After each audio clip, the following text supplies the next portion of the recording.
Ladies and gentlemen, we did it. We did it. We did it.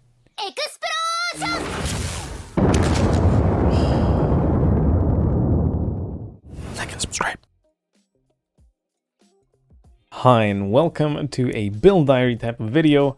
I am very glad to announce that the build is a success. It is tier 16 viable, albeit with a little bit of investment. But before that, well, I started this build with only a few exiles, and then I played some low tier maps, some white maps. Then at like level 80 something, I tried to do tier 11 Crimson Temple, because that's the hot new thing to do, right? And it's, well, potential, very good potential. So yeah, I tried that and it was smooth. I even was able to do it without like crazy expensive gear. But now, since I invested around 30-ish exalts, it's a dream. It's just so nice to play. It's very enjoyable, very fast, very explodey. And yeah, so let's quickly take a look at what this build is about and what I've put together. Let's go. Okay, so let's start with the weapon. It has a few points to cover. First of all, its elemental ailments you inflict are reflected to you. We need this to get all the shenanigans going for self-chill and reverse chill. As well as with this weapon, we have full physical to elemental conversion, although it's not pure fire, pure cold, pure lightning, but it's actually good because it has split damage. And one thing that we can utilize with this split elemental damage mechanic, as well as the bottom line, gain 39% of physical damage as extra damage of a random element while you are ignited, right? So every hit will be adding a random big chunk of random elemental damage, lightning, cold, or fire. And that is a very nice synergy for Trinity, because we need to hit with different elemental damage to maintain or acquire the Trinity stacks, resonance stacks. It gives a lot of damage. It's a really good support gem if you can squeeze into your build, if you can keep it up. And the main thing how we do this is awaken added fire damage. Well, you don't have to get awakened, but it's cheap. It's like 4 chaos for awaken added fire damage. It's really cheap. And it gives us a lot of physical damage as extra fire, as well as combined with that gain physical as extra random element. So this allows us to get more fire damage than cold damage sometimes, which allows us to keep up the Trinity stacks. Technically, this added fire damage support is the weakest link in the 6 link, but it activates Trinity, which is really strong. So there could be an option to drop Trinity and awaken fire damage and then, you know, do something else. Like if I could get more power charges, maybe it would be worth to go power charge on crit and then something. But for now, this is what I'm doing. This awaken added fire damage and Trinity. We also have increased critical damage. It's very big support. Awakened increased AoE, because more AoE is good. And Blade Vortex, I have a 21-20 non-Val Blade Vortex, so I'm not taking advantage of +1 of Val skill gems here. Eventually, it will happen. And then Awaken Unleash to keep up the 10 stacks. Yeah, so there's that. That's the weapon. That's the main 6 link. That's the idea of those different elemental damage types and how we take advantage of it. Now, so let's move on to the gear. We have the Winter Weave, which is used to get movement speed while ignited, which we are always ignited pretty much if we hit something. Effect of chill on you is the reverse, so instead of getting slowed down by chilling ourselves, we are increasing our action speed, which is huge, like actually huge. For the helmet, we have a Hubris Circlet. It's just for energy shield with the Blade Vortex duration enchant. It's very important because without this enchant, it's gonna feel very bad to maintain 10 Blade Vortex stacks. And then just a +1 power charge helmet. I crafted it myself.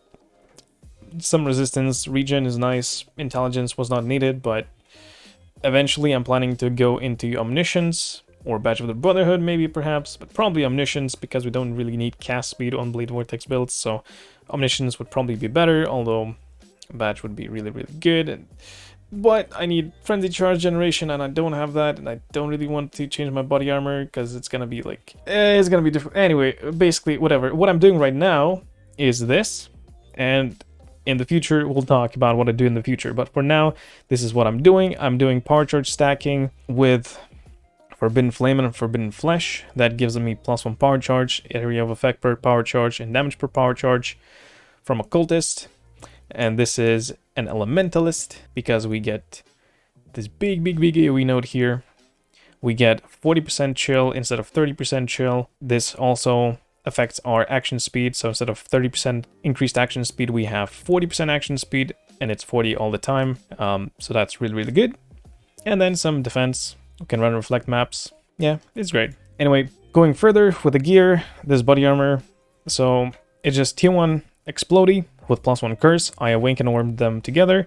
And unfortunately, I got physical damage from hits taken as lightning, which is not the worst mod. I could have gotten like reflect 1 physical damage to attackers, which would be terrible. This is at least something, right? But it's not life, it's not energy shield, so that kind of sucks.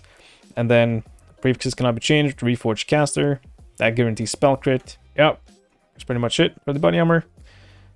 The amulet, I also have anointed +1 power charge because this is too far, too many points to go and get it. So I have to anoint it. It's just +1 physical skill gems. It has some dexterity because I need some dexterity. Yeah, I just barely have enough. I need 159 for my 21 blade vortex, and I have 159 if I drop this ring, which has some dexterity. So yeah, it's needed, it's good, but it's nothing crazy, right? And then minimum endurance charge, some physical mitigation, some resistances. That's, you know, not necessary. I could go minimum frenzy charge to get more damage, but whatever. And then this ring, I just got it at like level, what is it, like level 50? Yeah, something like that, while leveling, and it's good. It works. I didn't change it yet, but I will. Probably we want the +1 power charge ring, maybe +2 power charge rings. Well, we'll see. But anyway, boots. Okay, so that's also important. Okay, let's talk about ailment mitigation. So the chill, right? We reverse the effect of chill, and it's fine. We get a buff instead of debuff. Now, we also inflict ignites, we also inflict freeze, and we also inflict shock. So all of those things would be bad, right? So first of all, freeze immunity. We get cannot be frozen on the Pantheon, and that covers that. Then we get the boots with unaffected by ignite. So this one is a bit tricky. It's an elevated mod. I believe there's a Shaper and a Warlord mod of unaffected by burning ground. Something like that. And then you can elevate it, and that's what you get. And then I awakened orbed it together with elusive on crit. Unfortunately got +2 socketed call gems. That's really sad because I could get movement speed with chance to get onslaught on kill, and that would allow me to drop this flask, which would allow me to get some defense maybe in the build. I mean, if everything's dead, you don't need defense, but it's still nice to not get one shot by beyond, you know, when they leave slam on you. Anyway, the belt, pretty simple. It's just some life, energy shield, resistance, and then I crafted regen for energy shield, which is actually pretty nice. It helps. For the Joel here, it's pretty good. It's a 4 mod, but the important thing to get here is chance to gain phasing on a kill and life. Everything else is, you know, a buff. And then the gloves. So the gloves, okay, I like these gloves. Okay, they're pretty good. They're good now because I need strength and dexterity, and they will be very good later if I go with omniscience. I got a base for 2x with those attributes and the chill mod, and then I use some eldritch currency, eldritch chaos orbs to get some life, and it's tier 3. It's as if it's crafted life, so it's pretty good. And then damage during any flask effect. So these gloves give you so much damage. It's very nice. It scales Explodey and Herald of Ice, and it is very good. As for the implicits, we have inflict cold exposure on hit, and it's the lowest tier for now, but it works, it's fine. And then we have 15 chance to unnerve enemies for 4 seconds. That's, you know, for some single target, and that's the best option. However, if you don't have a cluster jewel with blast freeze, it is also an option to get freeze spread instead of unnerve on the gloves. So that could save you some money, but then you lose a lot of damage. So this would be the best. Then I have, well, since I'm talking about the cluster, might as well cover it. I have Doriani's Lesson with a blast freeze. So for the freeze to spread, that's the one. And then I have some life leech here, and then a deep chill. I'm not taking it. I will never take it, but it's good to put these two together in front. There are quite a few options, and they're not too expensive. It's like, I believe 1x. Yeah, there are quite a few combinations where it's just 1x to get these in the front. And currently I'm taking these. That's just because I'm lacking levels to put in a cluster. But I need one more level, and then I can unspec these and move my jewel. Anyway, right. So let's talk about the jewel. Hothead and replica hothead. So this thing gives us juice, basically movement speed while chilled. And this one is a bit more expensive, so I didn't get the perfect roll because when I bought it, I was still on a very strict budget. And then this one, I got this recently with Corrupting Blood. Cannot be inflicted on you. This is huge because, my god, pretty much like every monster pack has this Corrupting Blood modifier. And it's so annoying. Like, as soon as I lose my Flask immunity, right? The 6 seconds pass, and then I hit something, boom, I'm fully stacked on Corrupting Blood. It's so annoying. So I got this. It's, yeah, it's good. It's pretty cheap. I think I bought it for 1x with a perfect roll. So if you sacrifice 1 or 2 movement speed points here, it's still fine, and it's probably a lot cheaper. But anyway, let's keep moving. So I think I covered pretty much everything about the gear that is important. The flasks, I'm using Solar Flask because I don't have Onslaught anywhere else, so that's that. Oh, right, I started talking about ailments. Right, so freeze, we're immune, chill, we reverse, ignite, we are unaffected because of the boots, and then the shock, I'm using a flask with reduced effect of shock on you, and then a Pantheon with 60% reduced effect of shock on you, and that gives me pretty much shock immunity. Well, I'm still inflicting shock on me, so I still get the benefits, but I'm not affected by it, so I am not dying more because I'm inflicting shock on myself. That's basically it. Well, there's one downside with this combination, with this setup, and that is that I cannot take Soul of Abrath unaffected by Burning Ground. And Burning Ground is, oh my god, that's so bad. It's so much damage. So basically, ideally, I would probably want to try to get reduced effect of shock on you somewhere, like on my jewels. But I don't know if I can, because I have one here and here. And well, I guess, okay, so I have 3. And then with a flask. Well, maybe it's possible. Anyway, I'll try to figure it out later, because if I could get unaffected by Burning Ground, that would be huge, since I'm farming Searing Exarch. It's a lot of Burning Ground, so that would be very, very useful. Quickly to cover the passive tree, so we start as a witch, right? Elementalist, get the Pain Attunement because this is Petrified Blood. We go low life. We need the reservation here, because we need increased life reservation efficiency of skills to fit in Herald of Ice, and some clarity levels because we're using Arrogance with Herald of Ice and increased critical strikes, as well as clarity level 5 on Arrogance as well. So reserve that on life. And then the other one here is with mana reservation efficiency of skills, and that is also needed. Otherwise, we cannot fit everything. Basically, yeah. And then we get some AoE, we get some staff, block, and spell damage. We go power charge, some life, more power charge, stacking stuff, the usual things, right? And then we are using a staff, we are using power charges. So this cluster right here, it's so much AoE, it's so nice. Then we have recover life and energy shield when you block with a staff. And then we take here the staff block nodes, the crit chance, crit multi. It's very nice. Overall, we have 41 chance to attack block, 18 spell block. It's like not crazy, right? But it's something. It's more defense. This is very good for crit chance, crit multi. If you're wielding a staff, it's very nice. Then I have a timeless jewel. Glorious Vanity in the name of Doriani.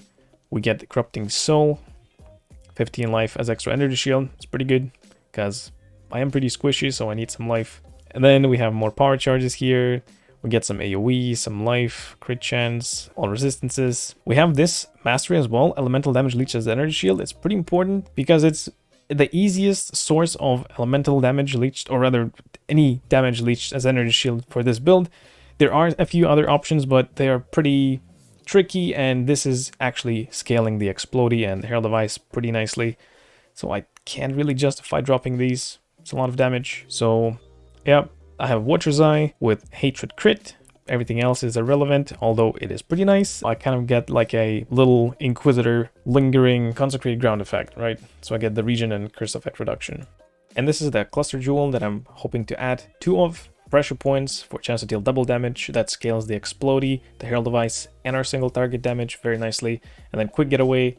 The attacking cast speed doesn't really matter, although it still gives attack speed for leap slam. So the main thing, the most important thing is movement speed if you've dealt a critical strike recently. So that also gets scaled with action speed. It's really good. More movement speed is really good. Another thing that I wanted to mention is my left click Vortex. So I have this on my left click. It's pretty good. It actually kills stuff by itself, even though I don't really need it to do that, but it's Vortex with Arcane Surge to proc Arcane Surge, right? Culling Strike for Culling Strike. Hex Touch with Elemental Weakness. Debatable, maybe I can get it on the ring. Maybe I keep it here, high level, and get on the ring something more juicier. Stuff like +1 Power Charge, for example.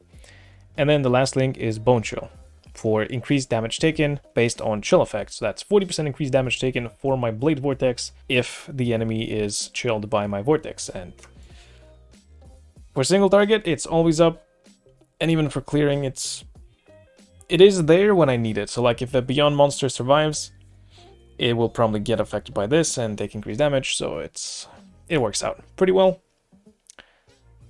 And yeah, I love the build. It's actually really nice. It worked before the power charge stacking shenanigans, and after I got my power charge stacking, after I got my Forbidden Jewels, Forbidden Power. It literally called Forbidden Power, and it is Forbidden Power because it made the build so good. One of them costs like 10x, and the other one about for 130 chaos. But it was so worth it. Like, it went from me trying to find and, like, you know, mark an occurrence of a big explosion to literally every map, every time, every pack, just big boom, big. Explodey. Explodey is very nice. It's very nice. Anyway, that's gonna be it. Enjoy the clips. Catch you in the next one.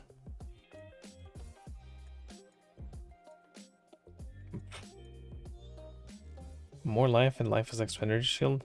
Let's see if I can still pop them.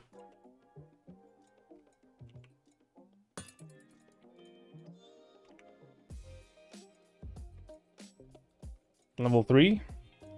Bada bang, bada boom. Oh! Yo! I hit level 4! Yo! Good things actually happen. Alright, this is a big turn of events for the build. Because now we can go power charge stacking. Give me the juice.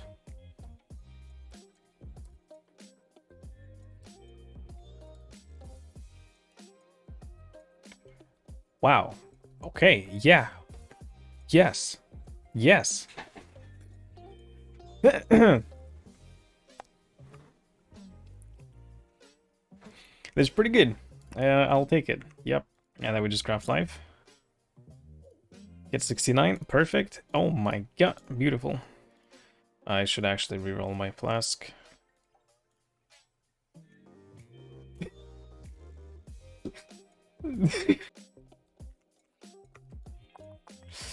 Fractured, regenerate, 1 life. 1 life. Nice. Come over. It's gonna be fun. It's gonna be great. It's gonna be great. It's gonna be great. It's gonna be great. Bye.